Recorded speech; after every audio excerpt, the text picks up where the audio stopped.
is a close read of the story 11 by Sandra Cisneros.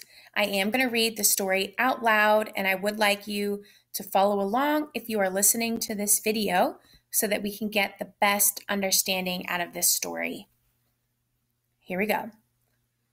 What they don't understand about birthdays and what they never tell you is that when you're 11, you're also 10 and 9 and 8 and 7 and 6 and 5 and 4 and 3 and 2 and 1. And when you wake up on your 11th birthday, you expect to feel 11, but you don't. You open your eyes and everything's just like yesterday, only it's today. And you don't feel 11 at all. You feel like you're still 10, and you are underneath the year that makes you 11.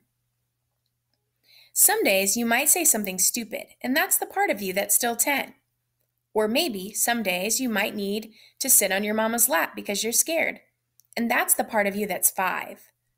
And maybe one day when you're all grown up, maybe you'll need to cry like if you're 3, and that's okay. That's what I tell Mama when she's sad and needs to cry. Maybe she's feeling 3. Because the way you grow old is kind of like an onion or like the rings inside of a tree trunk, or like my little wooden dolls that fit inside the other, each year inside the next one. That's how being 11 years old is. You don't feel 11, not right away. It takes a few days, weeks even, sometimes even months before you say 11 when they ask you. And you don't feel smart 11. Not until you're almost 12. That's the way it is.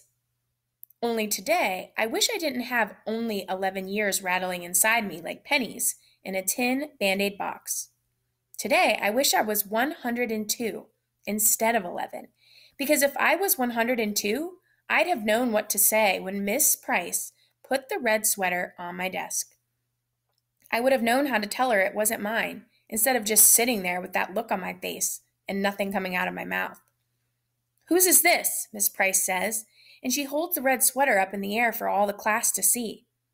"Whose? It's been sitting in the coat room for a month." "Not mine," everybody says. "Not me." "It has to belong to somebody," Mrs. Price keeps saying, but nobody can remember. It's an ugly sweater with red plastic buttons and a collar and sleeves all stretched out, like you could use it for a jump rope. It may be 1,000 years old, and even if it belongs to me, I wouldn't say so. Maybe because I'm skinny, maybe because she doesn't like me, that stupid Sylvia Saldivar says, "I think it belongs to Rachel." An ugly sweater like that, all raggedy and old, but Mrs. Price believes her. Mrs. Price takes the sweater and puts it right on my desk, but when I open my mouth, nothing comes out. You're not mine," I finally say in a little voice that was maybe me when I was 4. "Of course it's yours," Miss Price says. "I remember you wearing it once." Because she's older and the teacher, she's right and I'm not. Not mine, not mine, not mine. But Mrs. Price is already turning to page 32 and math problem number 4. I don't know why, but all of a sudden I'm feeling sick inside, like the part of me that's 3 wants to come out of my eyes, only to squeeze them shut tight and bite down on my teeth real hard and try to remember today I am 11. 11. Mama is making a cake for me for tonight, and when Papa comes home, everybody will sing happy birthday to you. But when the sick feeling goes away and I open my eyes, the red sweater's still sitting there like a big red mountain.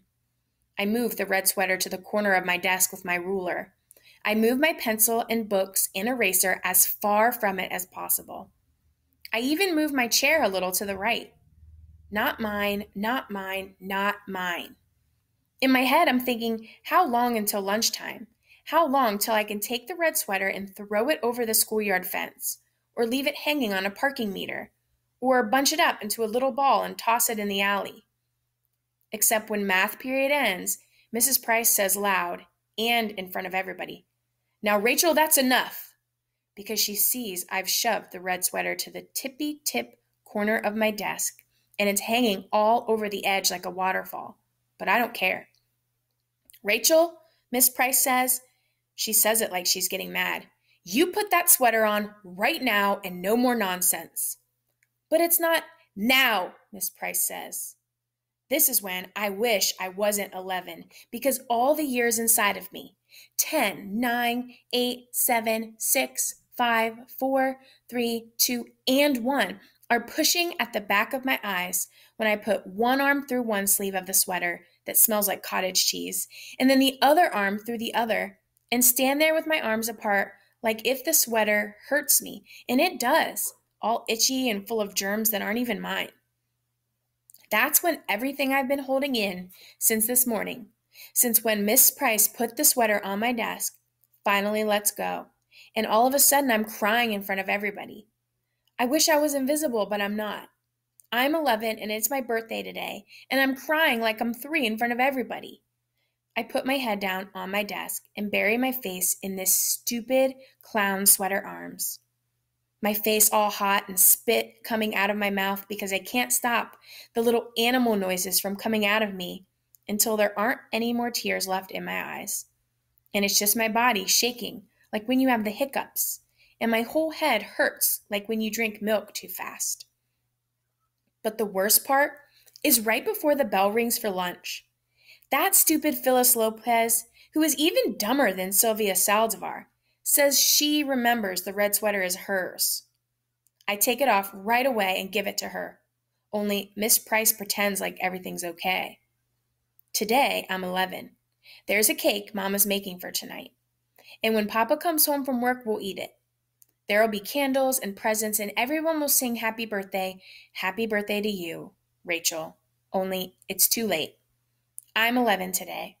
I'm 11, 10, 9, 8, 7, 6, 5, 4, 3, 2, and 1. But I wish I was 102. I wish I was anything but 11. Because I want today to be far away already. Far away like a runaway balloon. Like a tiny O in the sky. So tiny. Tiny, you have to close your eyes to see it.